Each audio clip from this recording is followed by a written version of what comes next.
So let's talk first in our text about how temptation works. And I think we get a good clue here in the first part of verse 13. No temptation has come upon you except what is common to humanity. So I first want to focus on what he's talking about here when he says temptation comes upon you. Temptation comes upon you.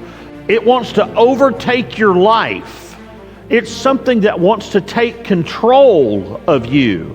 And then what do we mean here when we talk about temptation? How would you define that word? This is, one writer says, an examination with an express purpose of producing or proving a fault in the examinee.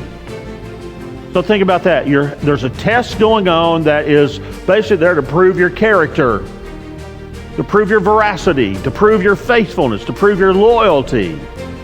And these tests do come upon us in life. In fact, another person says it this way: a temptation is an inward solicitation resulting from an outward test. And really, the tests that come along in our life are limitless.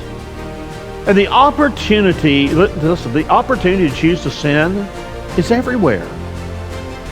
And so this is where I think it gets overwhelming for us sometimes, because there are days we wake up that we might just say, it might have been better if I didn't get up out of bed today.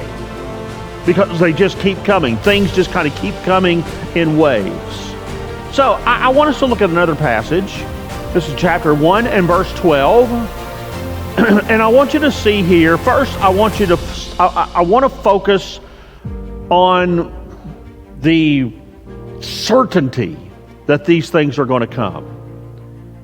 And you notice here that it's not if a trial is going to come, it is when a trial is going to come. And the other thing I want you to see from this verse is that when those trials, tests, or temptations come, there is very much the possibility of success. When the test comes, we can withstand it. What's the promise? That when we do withstand it, we will receive the crown of life that God has promised to those that love Him. And so there's hope right there.